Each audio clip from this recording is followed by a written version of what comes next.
শুক্রবার বাহাদুরপুর গ্রাম পঞ্চায়েতের নতুন প্রধান গঠন। শুক্রবার বাহাদুরপুর গ্রাম পঞ্চায়েতের প্রধান নির্বাচিত হন সিদ্দিকা খাতুন। বিধায়ক মনিরুল ইসলামের উপস্থিতিতে প্রধান গঠন প্রক্রিয়া সম্পন্ন হওয়ার পরই আনন্দ উল্লাসে মাতেন তৃণমূল কর্মী সমর্থকেরা। চলে আবির। উল্লেখ করা যেতে পারে 2023 সালের জুলাই মাস থেকেই ফরাক্কার বাহাদুরপুর গ্রাম পঞ্চায়েতের প্রধান হিসেবে দায়িত্বে ছিলেন কুসুম সাহা। কুসুম সাহার ওবিসি সার্টিফিকেট জাল প্রমাণিত হওয়ার পর তিনি প্রধান পদ থেকে অপসারিত হলে দায়িত্বভার সামলাচ্ছিলেন উপপ্রধান বেদারউদ্দিন সাহেব। আজকে সিদ্দিকা খাতুনকে প্রধানের জন্য মনোনীত করা হয়। সিদ্দিকা খাতুনের সঙ্গে আমাদের প্রতিনিধি যোগাযোগ করলে তিনি জানান যে তিনি প্রধানের দায়িত্বভার যথাযথভাবে পালন করবেন। বাহাদুরপুর পঞ্চায়েতের সকল সদস্য সম্মিলিতভাবে এলাকার উন্নয়নের চেষ্টা করবেন।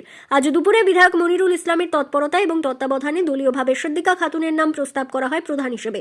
তারপরে শুক্রবার সিদ্দিকা খাতুন সমস্ত সদস্যদের সমর্থনে প্রধান হিসেবে নির্বাচিত হন। নতুন করে প্রধান নির্বাচিত হতেই আনন্দ উল্লাস এবং আবির মেখে আনন্দ পালন করেন বিধায়ক মনিরুল ইসলাম এবং তৃণমূল কর্মী সমর্থকরা।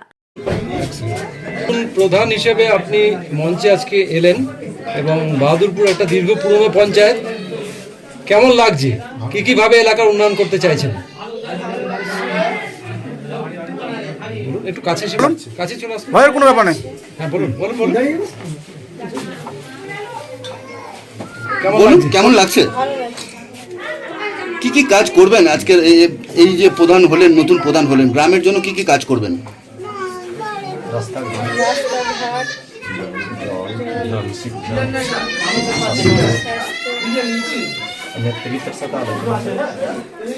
শুনুন, আলোচনা সমস্ত কিছু ঠিক আছে। নতুন প্রধান গঠন হলো, কি বলবেন? কেমন লাগছে আজকের এই নতুন প্রধান হয়ে? আপনি তো উপপ্রধান হলো। আমি উপপ্রধান ছিলাম এর আগে, যাক আমার একটা ভাগ্য, আমার প্রধানের ইনচার্জও হলাম। 16 দিন আমি চালালাম, খুব সুস্থ হয়ে চালালাম। আমার স্টাফ বা এলাকার লোক খুব প্রশংসা করলো আমি আমার বৌমাকে চার্জ দিলাম, তাকে নিয়ে আমি পরিচালনা করব, সুস্থ হয়ে যে এলাকার কাজ করব। সময় যেটুকুন দিয়েছি আবার ওই সময়টুকুন আমি দিব। কতদিন পরে নতুন প্রধান আবার হলো? 16 দিন পর।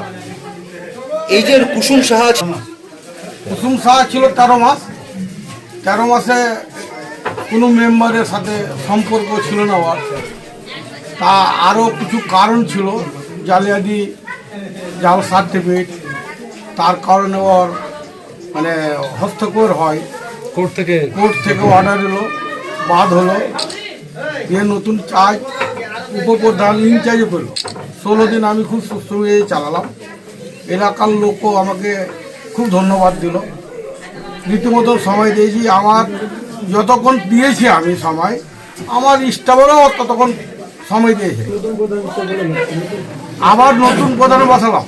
নতুন প্রধানকে নিয়ে কেমনভাবে কাজ করবেন গ্রামের মানুষের জন্য? ভালো করে ওদেরকে নিয়ে চলবো বা বুদ্ধি দিব, চালার মানে পরামর্শ দিব। ঠিক আছে।